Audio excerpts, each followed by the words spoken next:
and to talk to a number of the student leaders throughout the towns in my district about just general subjects of interest to them and things that people in our viewing audience might be interested in.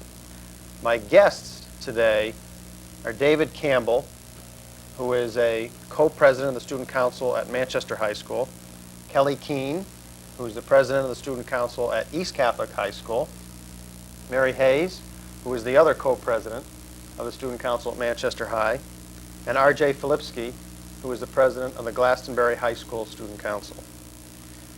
Well, you're all involved in something on a daily basis in education and schools, and that's one of the issues that all sorts of elected officials like to talk about regularly. We've got a president of the United States who says, I want to be known as the education president. We've got state leaders, state legislators who want to talk about education. We made a major commitment in the last few years in the state government to putting more funds into local schools. People talk about education all the time as a big factor in our economic future as a country. So I'd like to ask you a little bit what you think about the job as you're getting ready. You're on the verge of coming out of school and graduating, going on to other things in another year or so. What do you think? What kind of a job, David, what kind of job do you think the schools that you've attended now through 12 years have done? Well, I think that today, now than ever, it's more important for someone to be involved in a computer-based profession. A lot of people feel we're in the information age, and technology is certainly a large part of today's society. I feel that with the schooling I've had at the high school, I'm very ready for liberal arts education, and from a college, I could easily go into pre-med, or I could also see myself going into a job that would relate me more with children, maybe a psychology. Have you gotten that kind of computer education in your career in schools? My computer experience basically deals with English term papers and essays. We have a computer at home, but I've never learned any of the higher advanced languages such as Fortran or Pascal. So I guess my response is a little jaded because I'm not that proficient in computers, but I see how they're used in medicine and they're very useful. Well, RJ, do you sense the same thing? Is high technology invading the schools in Glastonbury? Do you?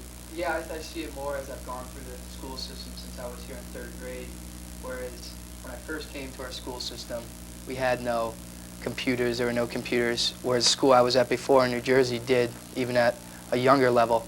And as I progressed through the high school, I've noticed that every year there's more shipments of computers coming in, and you see them not only in your English classes and your math classes, but in the sciences using with lab reports and to make more accurate data, and even in your history classes and stuff, the power of the computer, I think, is just unlimited in education. Do you think you've learned a lot about it in your exposure over the last few years? I think I have. I have a computer at home myself, but I think that's helped me to get more out of the facilities I can take advantage of in my school. Kelly, how about your experience? What's going on at East Catholic High School with computers? We've just changed from Apples to IBMs, which kind of shows, the progress that our school's making just to get out into the business world, because a lot of kids have come back that have gone out to college and said that the Apple type of computer has helped them, and that they had learned a lot, basically, like David said, with term papers and just using a computer. But now even we have a whole new writing system, so anyone, even if it's not a computer course or their math class doesn't use computers, can then get involved themselves. So there's a lot of open doors to learn how to use a computer on your own or in the classes. Mary, Kelly said something that I thought was interesting. She said they'd heard back from people who'd gone out, graduated from East Catholic, gone to college, and they got feedback from these people as to whether or not what they were learning was good. Do you think that goes on a lot? Do you know about that in Manchester? Do you hear back from Manchester High graduates who are now out in college, either your friends or other people hear about how good it is, what they're learning in school? Is it relating to their college work or other work or jobs? Well, a lot of the time when kids come back, they talk about computers and what they've learned with computers, but they also talk about certain departments that, or our course load, or the things that we offer at the high school really help them out a lot. In that, because of we have Pascal, you can learn Pascal, or just any kind of computer applications. What's Pascal? Because some of us, it's just another computer language. It's I think it's a little bit more advanced than just like term papers, and that's basically Yeah. the only It's a way you thing can I've ever it's a way you used it. program the computer. You have to know Pascal. Right. Yeah. It's just a different way of getting information out of the computer, or getting it into the computer. So what do you hear? Do you have some friends who are now perhaps who've been involved in school activities a year or two older than you, who are out in Yes, I do. different things? What do you hear from them? Do they say, Manchester High School really They helped me? stress, they do. They stress taking computer courses, whether it be computer applications where you just learn how to write term papers, how to write things like that, or but they definitely say that you have to get some kind of computer skill just for working at any kind of a job, whether you go out into the workforce or if you go to college, you need computers. Okay. Well, I don't know whether David led us down the computer trail alone, or whether this is something that was on the tops of your minds as well. But it's interesting that we've started off talking about that, because a lot of people say, the commentators, whoever they are, and other people will say that, well, one of the problems in the United States is young people, ranging from the early stages of school right up to graduate work and other areas, aren't putting enough into computer-related things like computers or engineering or maths and sciences, and that it seems like everybody in the United States now wants to be a lawyer, and that's a problem. That's why we're falling behind, the Japanese. Do you agree with that? Is there too many people becoming lawyers, I think there's already too enough? many lawyers in this country. But Too many lawyers. do you think there are not enough young people interested in being engineers anymore, or studying math and science in college? Most of the kids I deal with, or fellow students, they want to be. I know a lot of kids that want to be architects or engineers, whether it's electrical engineering or combustion engineering or acoustic engineering. I've heard a lot of people who want to be engineers. What do you think would Kelly? Do you have an idea what might appeal to? Say you made a decision that was really important to increase the number of engineers and math majors or whatever, and we wanted to reach junior high school students who are still thinking about doing that. Do you have any idea what might get them interested in that as an area of study? As an engineer? Engineer, math, or besides to do a math lawyer, or sciences, yeah. Besides being a lawyer. Well, I feel, as we were talking about before, the computers, that's going to help. Where I know I want to go into something that I'm comfortable with, and a lot of my friends kind of have an idea but really don't know definitely what they want to do. And I feel that maybe making it a common thing, whether it be math or science, and more of a basic on not just becoming rich. And you think of a lawyer, you think, oh, I want to be a lawyer, I want to be rich, so I have a lot of money, and that might be why a lot of people want to be lawyers. Whereas if they make it in junior high or even elementary school, math and science more enjoyable and not just a hard-working course, something you have to work hard at, it might seem more common. Well, if more people knew about what some firms are paying for engineers these days, maybe we get more engineers. David, is this something, the common impression, and one that I agreed with because it's my own personal prejudice, was, I didn't like math, and I wasn't too thrilled about science either as a student, and that's sort of the common impression that is the way most high school, college students are in the United States. Do you think that's true? Or? I think it's fair to say that math is not the most loved topic in education, but I think, to get back in your previous question to Kelly, one of the ways we can influence science and math is by restructuring the curriculum a little bit. I know William Bennett wanted to go back to the classics, but I think perhaps more germane is making kids take at least 4 years, or making them take 4 years of science and math. I know a lot of my friends who are seniors and juniors said to themselves, well, I didn't have a good year last year in geometry or algebra, and I don't want to be forced to the course that will most likely be tougher and more arduous. But I think a lot of kids are not pushing themselves, and I think just as everyone is forced to take 4 years of English or literature of some sort, I think we should also be stressing the math and the science. Do you see a risk, you sort of mentioned in a little way, do you see a risk that some people see in taking the tougher courses? If tougher course, I'm less likely to get a good grade, that's going to affect me in terms of Definitely. college, that kind of stuff? RJ? Do you? Well, what a lot of colleges consider, and I've known this from just going to interviews, is that they look for students who take the challenge, who, if they have advanced courses available to them, advanced placement or just high ability, they want students who challenge themselves. And what we have in our school is when it determines grade point averages, we have a weighted system, whereas if you take a high ability class, an A in that class, for example, is worth a 5 on a 5-point scale, whereas a B is worth a 4, which is the same as an A in an average class. So what really it promotes the students. Just a minute. Is that in Yes. Manchester the same way? Yes, Is it it Catholic is. the same way? Sorry. Yeah, and as I was saying, it really provokes the students because they really want to, if they want to challenge themselves, they don't have to worry about their grade point average being penalized. And what happens is it gives you, if you can get a B in that class, that's just the same as getting an A in an average class, but there's always that chance that you can really push yourself and work hard and get an A in that high ability class, and that really does wonders for your grade point average, your class rank, and for your self-esteem. Really, is what the. Well, the other thing that everyone else gets concerned about, and I talk to a lot of young people who are interested. I interview for the college I'm an alumni interviewer for the college that I graduated from, and I know the two things that people are always concerned about, and they think it makes all the difference. It's just these two things. It's more than that, but it's grades, and the other one obviously is SAT. Okay. What do you think of the SATs? I mean, do you think it's a fair measure, Kelly?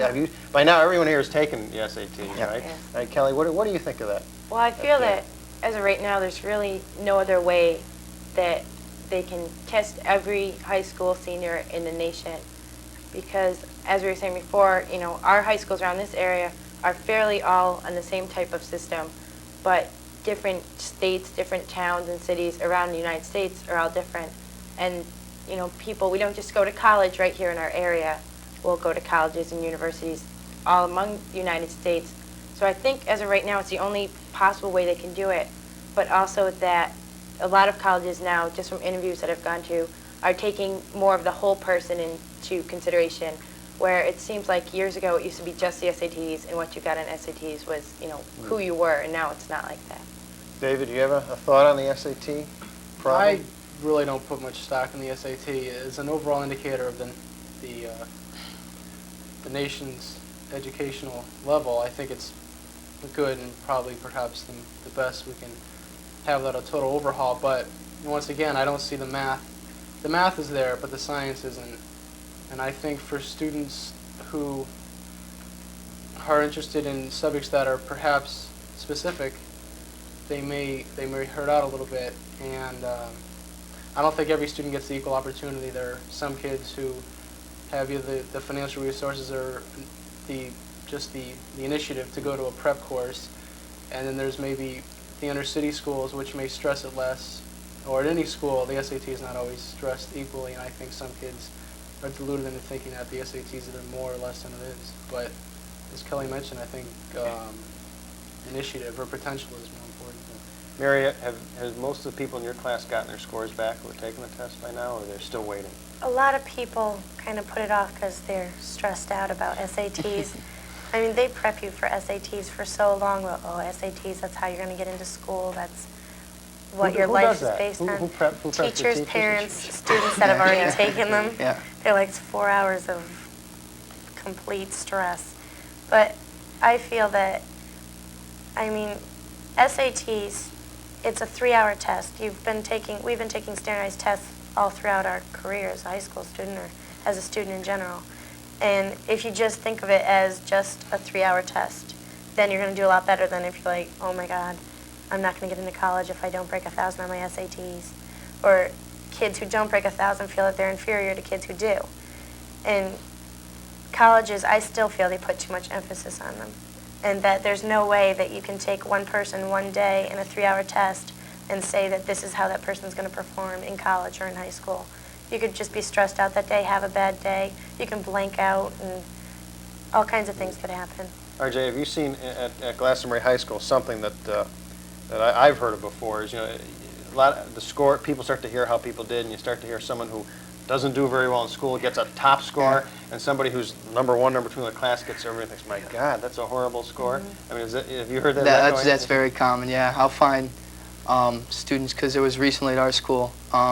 Actually, it was for PSATs. There was a number of students who were recognized for being commended students by the National Merit Scholarship.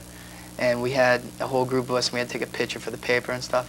And it was weird looking around because you're looking at kids who you thought, wow, how did this person, score, and you ask them what they got, and they're getting like 1,300, and you're saying, well, I never knew this person was intelligent. And then you're looking around and you're saying, where's that kid who was in my class who was always getting the A's?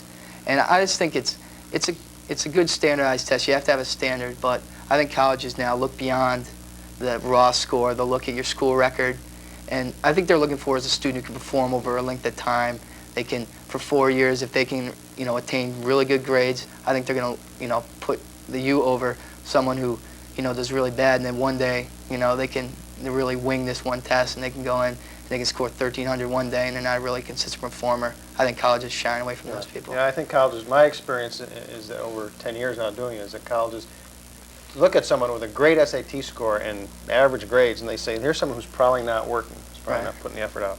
One of the problems that we try to deal with in the government is, we're putting a big investment in education, and how do we figure out whether or not the schools are doing the job? And up till now, there's been this big sense of, if we give third graders mini SATs, and that's what we do. I think you took standardized tests in elementary school, right? Yeah. I mean, do you think there's a better way? Do you think those tests tell us anything, Mary? I think they tell you what the child knows, just because you have to know basic skills in order to take the test and get even a halfway decent grade. I just don't think that they should rely on them specifically. I mean, I don't think that they should place you in certain classes due to standardized tests that you take on one day. I don't think that that's right. Kelly, you got a thought on that? I just Do you remember feel- taking a lot of those tests? Yes, every year. I feel that for some kids who may just have a bad day or, just can't take standardized tests good, that, like RJ had said before, they feel less than the other students, that at a young age that might hurt some of those students who feel, well, I didn't do as good as that person. I mean, even in third grade, when someone does better than you on a test or in school. And from that could just hinder someone, for their future in high school or junior high or even in college, that from the beginning they feel like they're not as smart as everyone else. But I also feel that the standardized tests are good because it makes people think.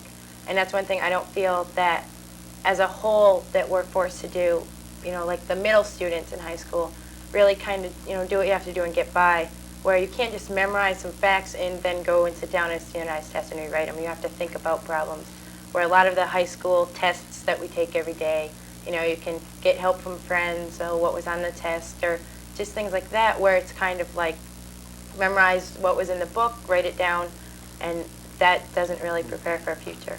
The day after, you totally forget what you Yeah, learned exactly. the day before. Yeah, that continues throughout your life, I can tell you that. One of the things that we're talking about for some people that this all leads up to someday, and that probably you're thinking about, is what do you do after you graduate from high school? And one of those options for many people is college. But to listen to people talk over the last few years, those options are kind of dwindling or affected by the cost of college. Is that something that you've sensed in your own life already, David? Have you thought about that? Is that something you've heard from friends or other people in school about? College costs they're high, and a lot of students they're very worried about them. And in fact, I'm surprised about some of my peers who are actually not forced, but they're in such a situation as they're going to pay for most of their education themselves without the aid of their parents, and it's a lot of money. Do you know people who've thought of schools and had to write them off because it just isn't I have. Mary? Yeah. Is it, Because, I mean, your family can only afford to have so much spent on your college education, especially if you're in a large family or, your parents don't make that much money.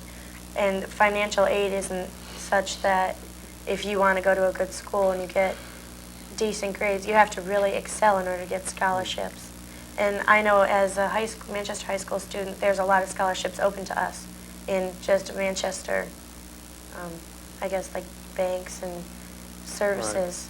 Right. We have a whole guide that you can just look through. That we have, I think, an exceptional amount of financial aid that we can get. But if you look at, you basically have to make absolutely no money to get financial aid from a college. And if your parents make enough to get by in a middle income, then you're not going to get any financial aid. One of the problems that people have talked about is, that the costs have gone up so much, and that's a problem.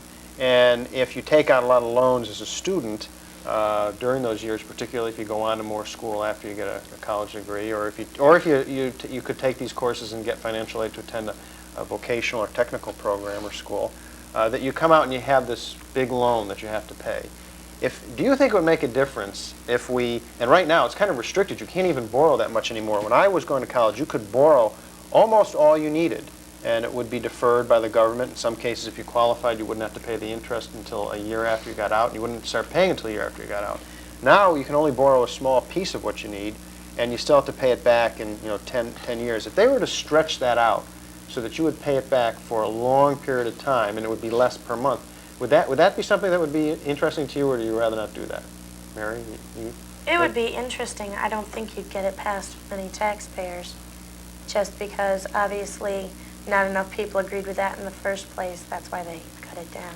Well, sometimes I don't know if we really thought about that. I don't know if the people in government who did that really thought about that when they're doing it. Do you think the students would the students Definitely. be I think so. be willing to take that on? RJ, what do you? Yeah, I think that really, I think it opened up a lot of doors for some people who really, think that they couldn't, maybe they're afraid to take financial aid because they feel they couldn't pay it off in the long run. I think that really, I encourage, kids to look at those higher colleges and, schools that they can get into, but because, they can't afford it, that they, shied away from it.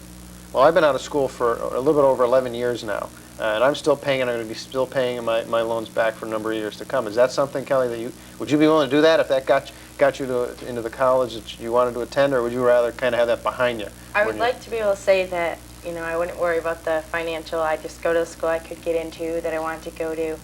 But I know if I realistically sat down and thought about it, it would be a big kind of a weight on my shoulders that I would have to carry for the next 4 years, Well, once I get out of college, I'm going to have to find a job.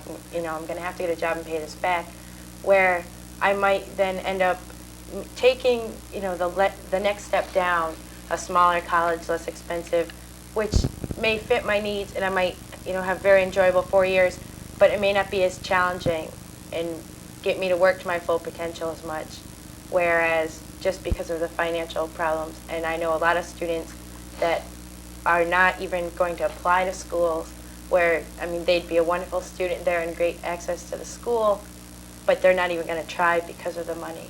And I think that's a big problem, especially, as Mary had said, on the middle group.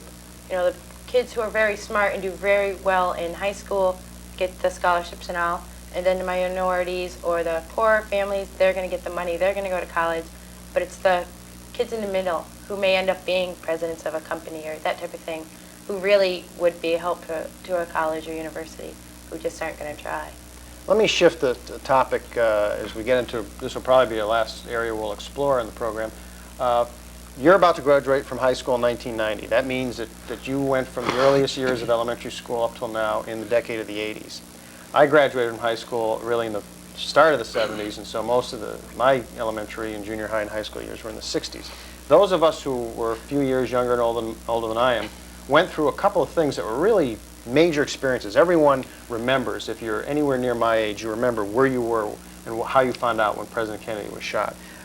You had some reaction, some experience, exposure through yourself, friends, or neighbors to the Vietnam War and feelings about that. And even things less serious, the emergence of rock music and the Beatles. Everyone knows something about the Beatles, has some reaction to it. Do you think that you and other people grew up in the 80s, were there any big things like that stood out that you think everyone in your class can relate to? Kelly? I can still remember sitting in seventh or eighth grade, I don't remember which year, eating lunch and one of the kids coming running down the hallway yelling the space shuttle blew up. Yeah.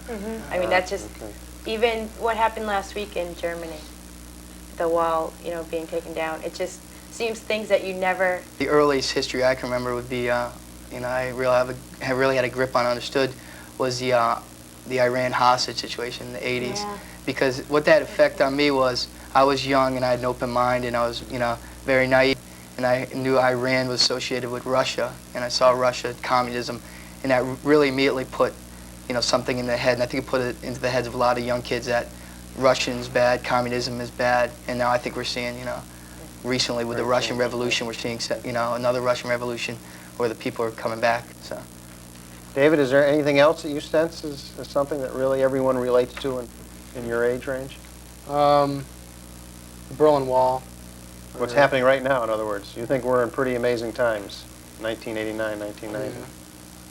Mary, you got it? Well, I think the opening up of the Soviet and American relations, I think that's really come around in, the last decade.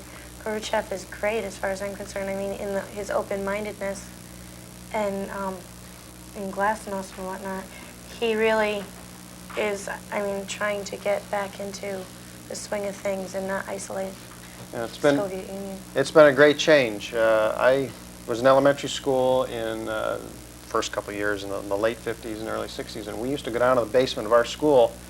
Every once in a while we do a fire drill, but we also do something else. We'd go down to the basement of school and do an air raid drill. And that's something that that doesn't mean anything to you, right? You've never done that. Well, times have changed even a short period of time, and I think, things are looking better, and it's very interesting, and it makes me feel better to have this conversation with you people today, and appreciate it very much, David and Kelly. Thank you. Mary and RJ. Thank you for coming on the program, and I hope everyone out in the audience appreciated a chance to meet, if I can be a little dramatic, the next generation here in Connecticut and in Glastonbury and Manchester, student leaders today and community leaders tomorrow. Thank you very much. Thank you.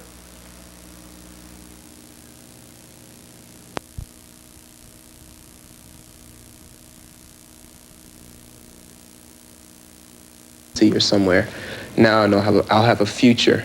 A place to belong. That's what I long for. Thanksgiving is a special time for those at the Youth for Tomorrow home. Oh, there are still chores to be done, but it's also a time to relax, enjoy the holiday, and hopefully to appreciate Joe Gibbs, a man who has elevated his faith, his family, and community above all else. Yes, even including football. It's really a great story, Brent. Joe Gibbs won't accept much credit for building a youth home. He says that goes to the community and the staff members who have done the job. But he also told me when he finishes coaching professionally, he'd like to go back to the youth home and coach the kids because he loves working with them. Irv, a couple of things stand out about that piece. Number one, you honored a losing coach. So often, those of us in the mass media, we tend to say only the winning coaches are the good guys. But number two, and perhaps most importantly, it was a franchise, a professional franchise, giving something back to its community. It was a marvelous story. So happy Thanksgiving, everybody. Pat and John will be coming back right after these messages from your local stations.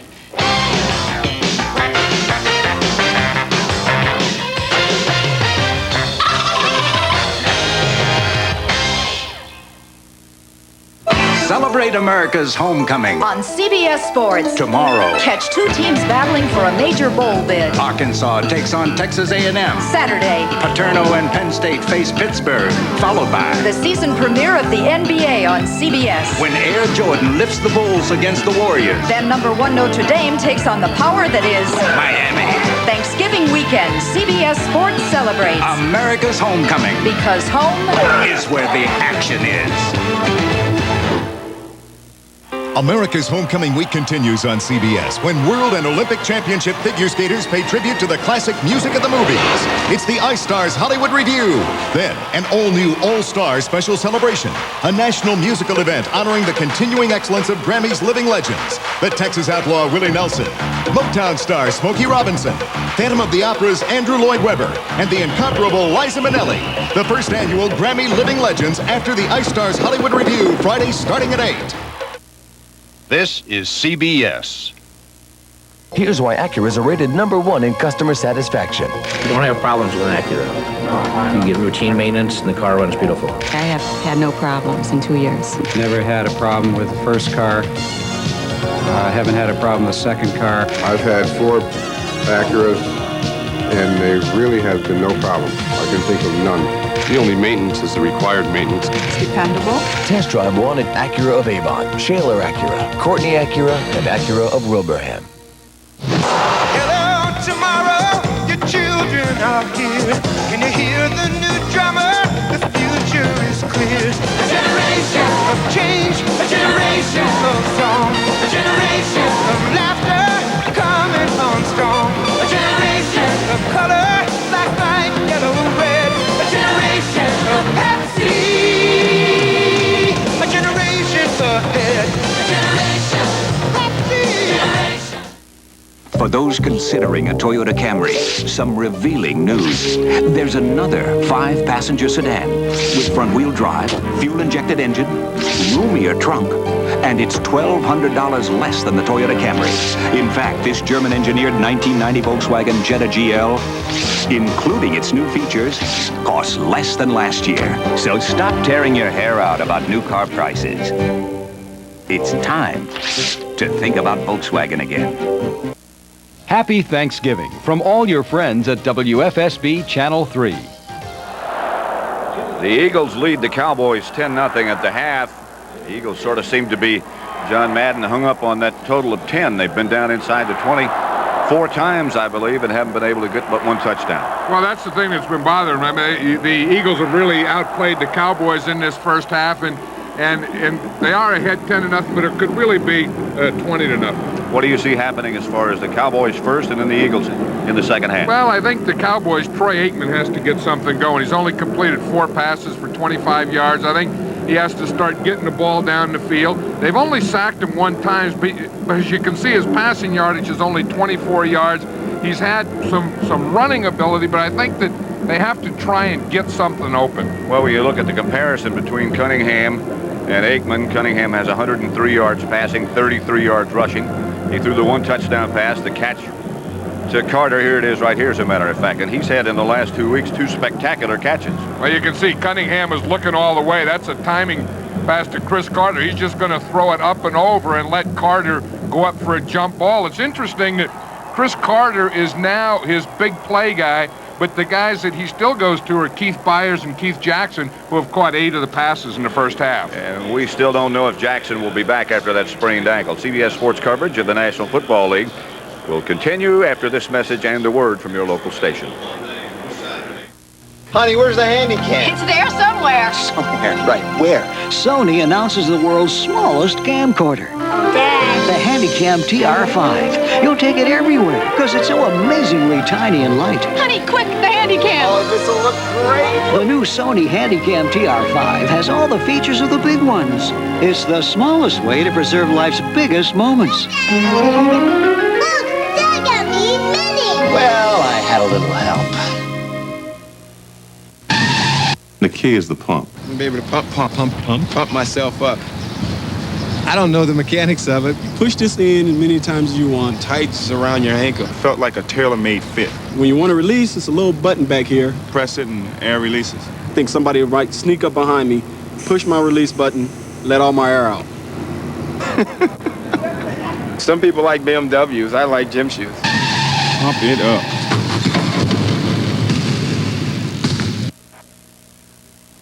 Why do more people buy Cadillacs than Lincolns?